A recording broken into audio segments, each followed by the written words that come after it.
നിങ്ങളുടെ ഇഷ്ട പരമ്പരകൾ എക്സ്ക്ലൂസീവായി സൺ നെക്സ്റ്റ് ആപ്പിലൂടെ തികച്ചും ഫ്രീ ആയി ഇപ്പോഴേ ആപ്പ് ഡൗൺലോഡ് ചെയ്യൂ. ദൈവം ഡോക്ടറിലൂടെ ഇപ്പൊ പ്രവർത്തിച്ചത്. ഒരുപാട് നാളിന് ശേഷം അച്ഛന്റെ മുഖത്തൊരു ചിരി ഞാൻ കണ്ടത്. മറ്റുള്ളവരുടെ മുഖത്ത് ഒരു ചിരി വരുത്തുക, അവരുടെ മുഖത്ത് ഒരു സന്തോഷത്തിന് നുറുങ്ങുവട്ടം വീശുക, അതൊക്കെയല്ലേ ദേവികെ ഈ ജന്മത്തിൽ നമുക്ക് ചെയ്യാൻ സാധിക്കുകയുള്ളൂ. പിന്നെ ദേവികയുടെ സുധിയെപ്പോലെ ഉയിര് തുടിക്കുന്ന ഒരു ഹൃദയം നൽകി ആരെയെങ്കിലും രക്ഷിക്കണം. ആ ഭാഗ്യം എല്ലാവർക്കും കിട്ടിയെന്ന് വരില്ല. ഹൃദയം കൊടുക്കാനും സ്വീകരിക്കാനുള്ള ഭാഗ്യം. എന്റെ സുധിയേട്ടന്റെ ഹൃദയം സ്വീകരിക്കാൻ ഭാഗ്യം കിട്ടിയത് ആർക്കാണെന്ന് ഡോക്ടറിനോട് പറഞ്ഞിട്ടില്ല.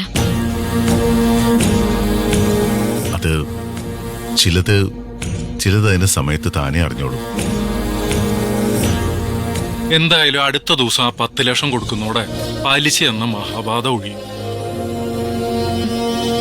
അതെ, ഗേറ്റ് കടന്ന് ഭീഷണിയുടെ വായ്ത്തല തിളക്കവുമായി ആരും വരത്തില്ല എന്ന ധൈര്യത്തിൽ സുധിയുടെ അച്ഛന് ഇനി ധൈര്യമായി ഉറങ്ങാം.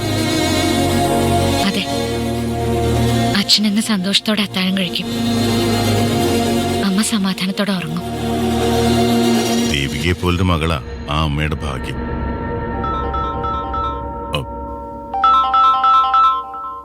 ശേഖര, ശേഖര പറയ്. സാർ എവിടെ? എനിക്കത് കാണണം. അത്യാവശ്യമാണോ? അതെ, ഞാൻ ബീച്ച് റോഡിലുണ്ട്. ഞാനിവിടെ വെയിറ്റ് ചെയ്യാം. ശരി, ഞാൻ വരാം.